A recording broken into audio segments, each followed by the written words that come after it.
sabia que o lixo que produzimos no mundo por ano dá para cobrir mais de 50 milhões de campos de futebol? A realidade global é alarmante. Hoje em dia, no mundo são produzidos 2 bilhões de toneladas de resíduos urbanos por ano, e desses somente 20% são reciclados. O descarte inadequado desse imenso volume de resíduos está desencadeando problemas ambientais gravíssimos, que intensificam a crise climática e colocam em risco a saúde dos ecossistemas e a vida humana. Em Pindamonhangaba, são coletados pela Prefeitura mais de 36 mil toneladas de resíduos por ano. E apesar da diversidade de serviços públicos de coleta e limpeza urbana disponíveis no município, da presença de catadores, cooperativas, indústrias recicladoras atuando na região, muitos desafios ainda são encontrados. Desde que foi instituída a Política Nacional de Resíduos Sólidos em 2010, ela trouxe alguns princípios importantes, ali, alguns conceitos, e dentre eles foi trazida a questão da responsabilidade compartilhada. Então, tudo que nós geramos, é nossa obrigação disponibilizar nos locais adequados. E pensando no contexto do estado de São Paulo e no Brasil, Pinda é uma cidade que está muito à frente. O que falta é a participação das pessoas.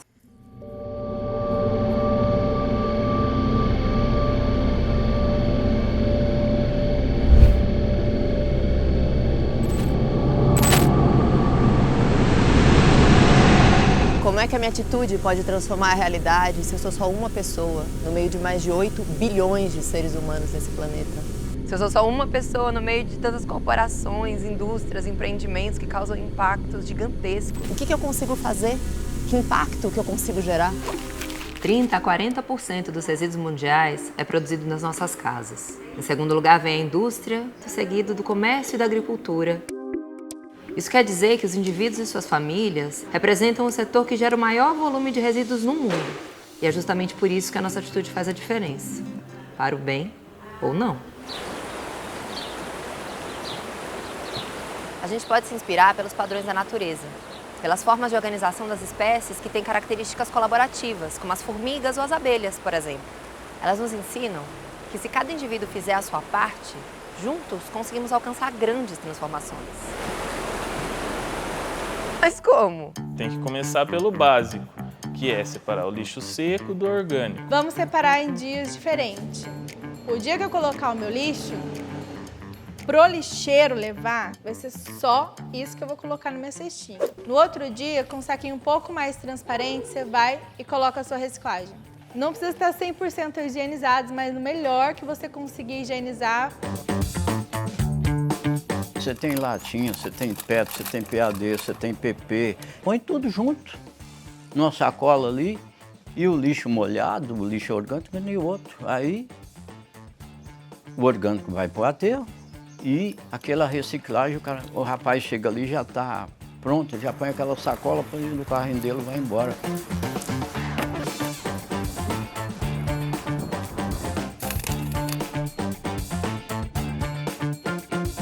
Quando falamos sobre reciclagem, é importante esclarecer que o que antes chamávamos de lixo, hoje chamamos de resíduo, e separamos em 3 categorias: orgânico, recicláveis e rejeitos. Os orgânicos são restos de comida. Eles representam metade dos resíduos que produzimos e podem ser compostados ou consumidos por animais.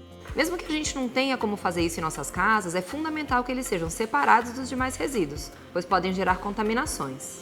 Os rejeitos são os materiais que não podem ser compostados, reaproveitados ou reciclados, e em geral são destinados para os aterros. Os recicláveis são materiais que podem ser reaproveitados quando transformados em matéria-prima para gerar novos produtos. Para isso, eles precisam ser separados e limpos.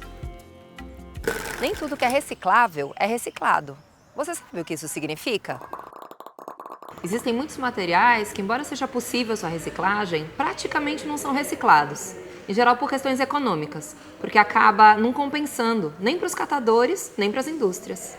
Caixa de leite não é todo mundo que compra. Isopor também nós não temos comércio. Isopor, esponjas de cozinha, plásticos moles, bandejinhas de frutas, de ovos, são materiais que quase sempre acabam sendo destinados como rejeito ou o chamado lixo comum.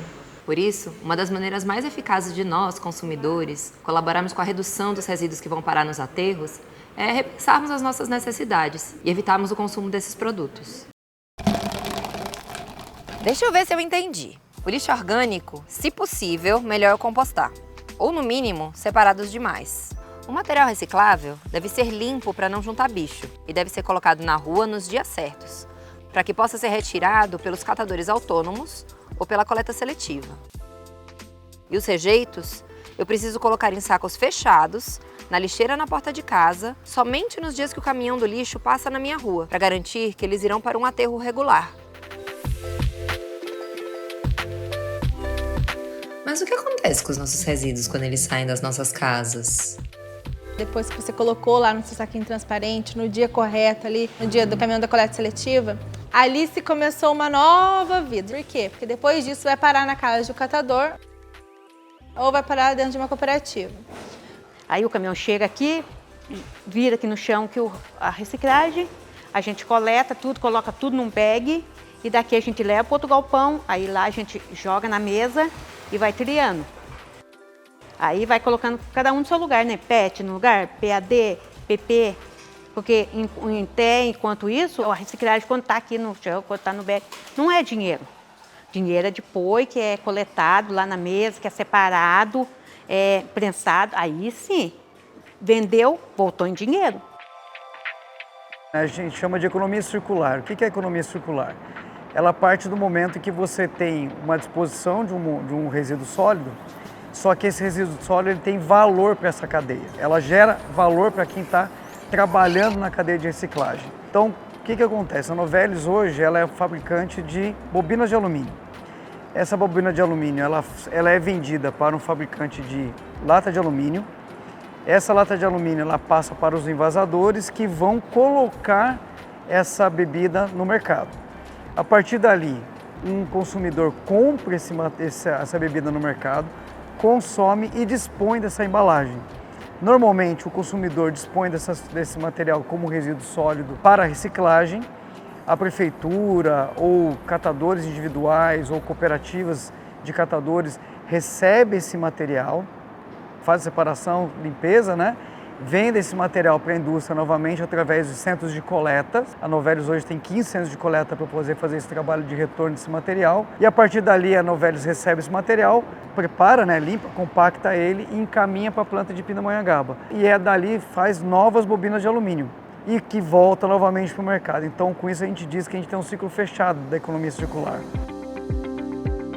Além da indústria e as empresas que coletam, a prefeitura também pode dispor de processos que vão trazer esse metal para dentro do fluxo de novo. Em Pinda, nós temos 100% da cidade a coleta de material orgânico, que são resíduos sólidos domiciliares. E além disso, nós temos pontos de entrega voluntária, que são os PEVs. O PEV contribui nessa cidade em termos de receber as coisas que estava sendo muito jogado na rua, nas beiras dos terrenos, beira de construção. Eu posso receber rádio, televisão, computador, fogão, geladeira, sofá, cadeiras, poltronas. E também temos a coleta reciclável, isso é um grande diferencial. A Prefeitura de Pinda encaminha todo esse material para as cooperativas de reciclagem, que conseguem destinar mais de 40 tipos de materiais para as indústrias recicladoras e garantir que esses materiais sejam de fato reciclados.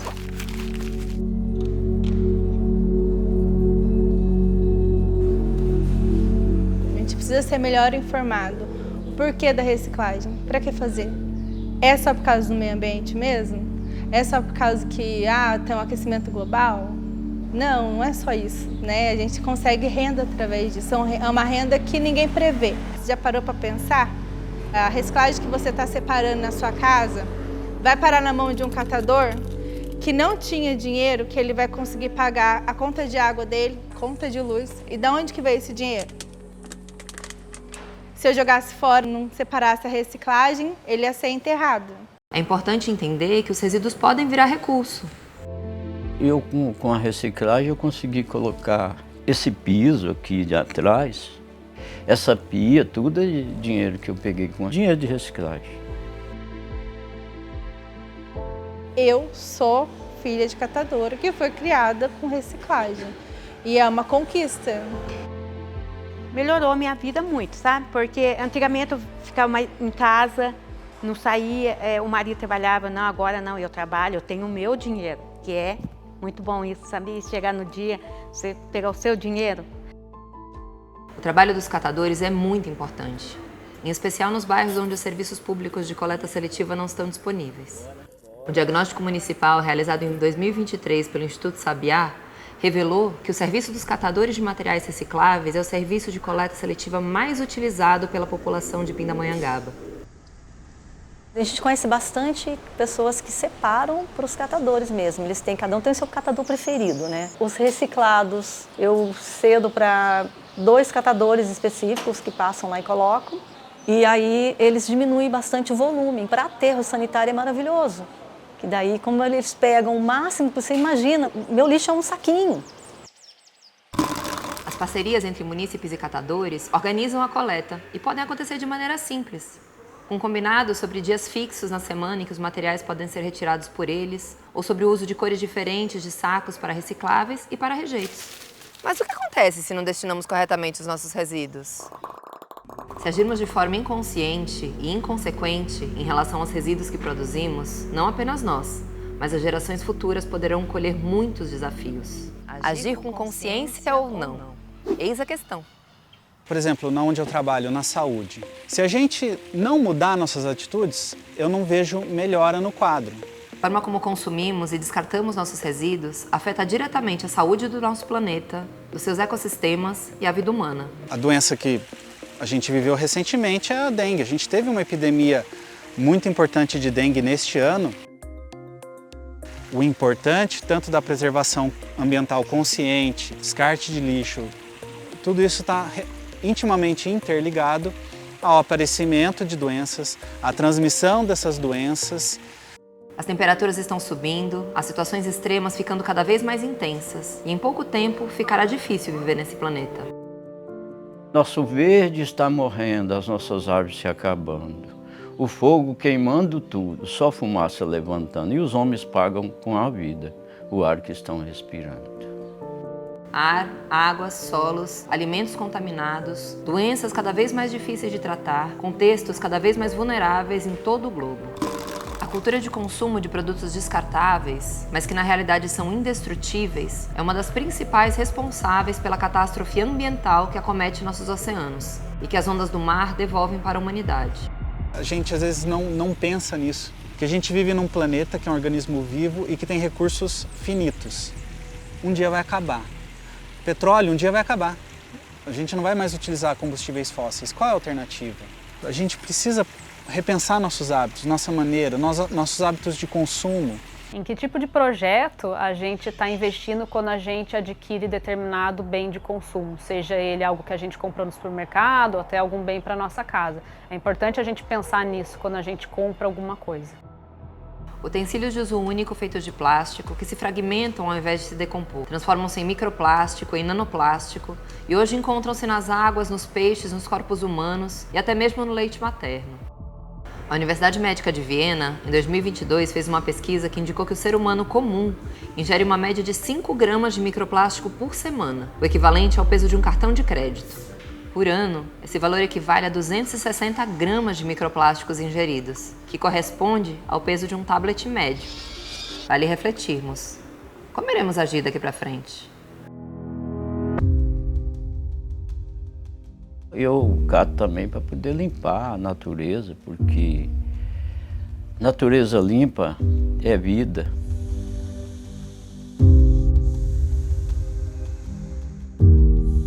O planeta é um ser vivo. A gente tem que pensar no planeta como um ser vivo. E que tudo está correlacionado. O que acontece na África causa um impacto na Amazônia. Então, todo o nosso planeta está interligado. Então, se a gente puder ter essa consciência, ações locais que geram impactos globais. Nossas atitudes podem sim transformar realidades. Nas ações do dia a dia estão as oportunidades de materializarmos as transformações. E o que vamos escolher semear?